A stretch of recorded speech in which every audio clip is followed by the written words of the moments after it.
विद्यार्थी मित्र हो, राज्यशास्त्र प्रकरण क्रमांक 4 या चौथ्या प्रकरणामध्ये आपण या पूर्वीच्या व्हिडिओमध्ये भारतासमोरील आव्हाने यामध्ये स्वातंत्र्य प्राप्तीनंतरच्या आव्हानांचा थोडक्यात आढावा घेतलेला होता।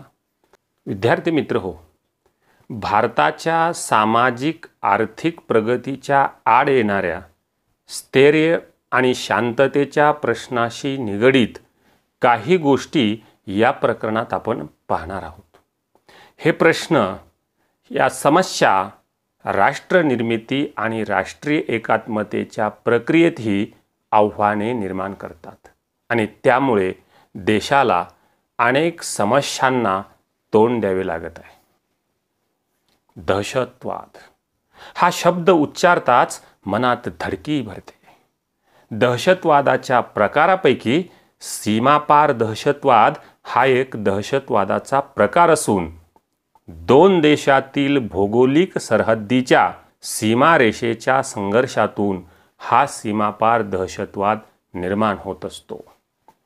भारतामध्ये जम्मू काश्मीरमध्ये या प्रकारचा दहशतवाद निर्माण झालेला दिसून येतो।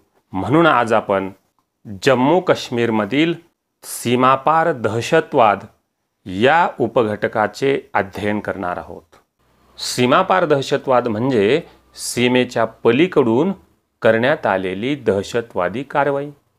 जम्मू काश्मीरमधील सीमापार दहशतवाद हा स्वातंत्र्य प्राप्तीपासूनच निर्माण झालेला दिसून येतो आणि याचे कारण होते काश्मीर संस्थानाचा प्रश्न। काय होता काश्मीर संस्थानाचा प्रश्न किंवा संस्थानांचे विलीनीकरण हे आपण यापूर्वीच्या व्हिडिओमध्ये पाहिलेले होते, अभ्यासलेले होते। भारतीय स्वातंत्र्याच्या कायद्यानुसार संस्थानांना भारतात किंवा पाकिस्तानमध्ये सामील होण्याचा निर्णय घ्यावयाचा होता। जम्मू काश्मीर पाकिस्तानात सामील करण्यासाठी तेथील महाराजा हरिसिंग जे काश्मीर संस्थानाचे राजा होते, महाराजा हरिसिंग यांच्यावर दबाव टाकण्याकरता पाकिस्तानी लष्कराच्या मदतीने टोळीवाले काश्मीरमध्ये पाठवण्यात आले आणि तिथूनच जम्मू काश्मीरमधील समस्येला सुरुवात झालेली आपल्याला दिसून येते। राजा हरिसिंग यांनी भारतात सामील होण्याच्या करारावर सही केली आणि जम्मू काश्मीर भारतात सामील झाले। मग भारताने काश्मीरच्या संरक्षणाकरता आपले सैन्य पाठवले आणि यातूनच 1947-48 मध्ये पहिले भारत पाक युद्ध झाले। जम्मू काश्मीरमधील नागरिकांना भारताविरुद्ध भडकविण्याच्या उद्देशाने 1965 मध्ये पाकिस्तानी घुसखोर पाठवले। 1965 मध्ये पाकिस्तानने भारतावर प्रत्यक्ष आक्रमण केले, तेव्हा स्थानिकांनी त्यांना सहकार्य केले नाही। 1965 मध्ये अमानुल्ला खान यांनी पाकव्याप्त काश्मीरमध्ये प्लेबिसिट फ्रंट या संघटनेची स्थापना केली। प्लेबिसिट याचा अर्थ होतो सार्वमत। या आघाडीचा एक अनाधिकृत लष्करी गट नॅशनल लिबरेशन फ्रंटने जम्मू काश्मीरमध्ये घातपाती कारवाया घडवून आणल्या। 1977 मध्ये या प्लेबिसिट फ्रंटला जम्मू काश्मीर लिबरेशन फ्रंट म्हणजेच JKLF असे नाव देण्यात आले। 1989 मध्ये नॅशनल कॉन्फरन्सच्या कार्यकर्त्याची हत्या करण्यात आली आणि JKLFने तत्कालीन गृहमंत्र्याच्या कन्या रुबिया सैद यांचे अपहरण केले। जम्मू काश्मीरच्या स्वातंत्र्याची मागणी ही JKLFची प्रमुख मागणी होती। काश्मीरमधील पाकिस्तानवादी गनिमी गटांना मदत करण्यासाठी पाकिस्तानने हिजबुल मुजाहिदीनना तेथे पाठविण्याचा निर्णय घेतला। काश्मीर खोऱ्यात पाकिस्तानातून आलेल्या पॅन इस्लामिस्ट लढवयांच्या प्रवेशाने तेथील बंडखोरीचे स्वरूप पालटले। वाढलेल्या इस्लामी आक्रमकतेमुळे 1990च्या दशकात काश्मीरी पंडितांवर जो अत्याचार झाला त्यामुळे काश्मीरी पंडितांनी काश्मीरमधून स्थलांतर केले.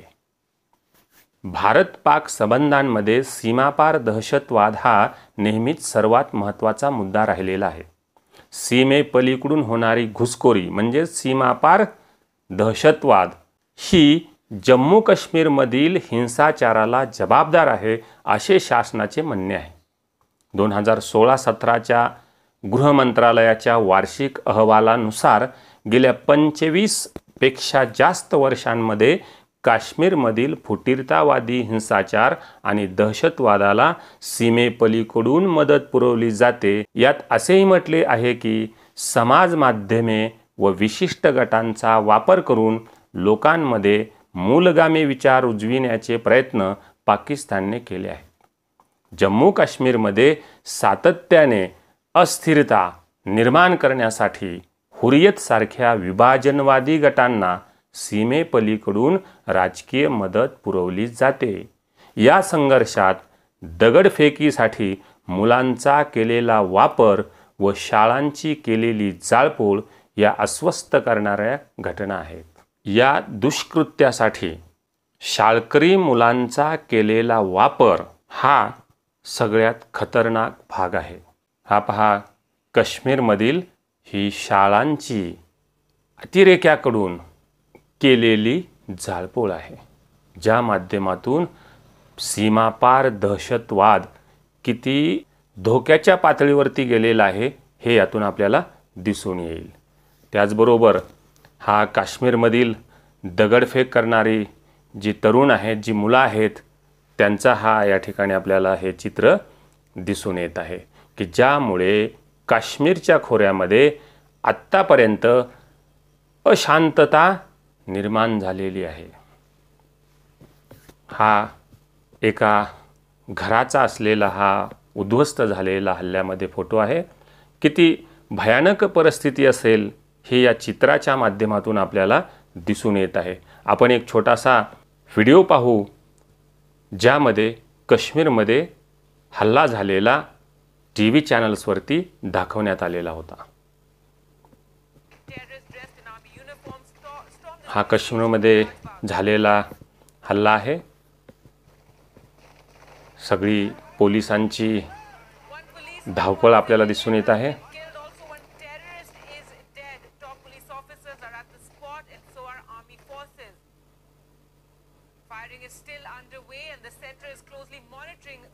आणि या हल्ल्यांमुळे सर्वसामान्य जनतेचे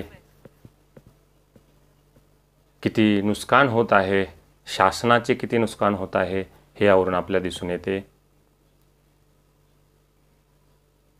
यामुळे काश्मीरमध्ये अशांतता, असुरक्षितता निर्माण झालेली दिसून येत आहे.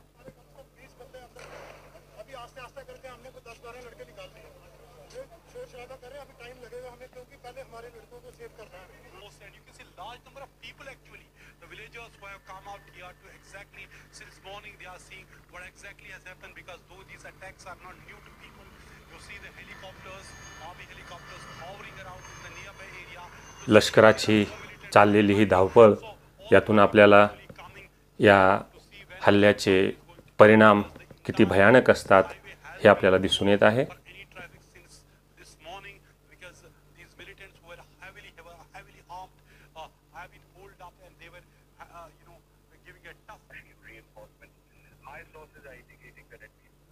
हा झालेला हल्ला आहे.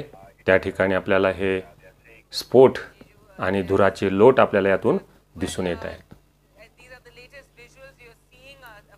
आपण खरंच भाग्यवान आहोत की आपण महाराष्ट्रामध्ये जन्माला आलो. जम्मू आणि काश्मीरमधल्या लोकांची स्थिती काय असेल हे यावरून आपल्याला लक्षात येईल. आपण याला म्हणतो सीमापार दहशतवाद.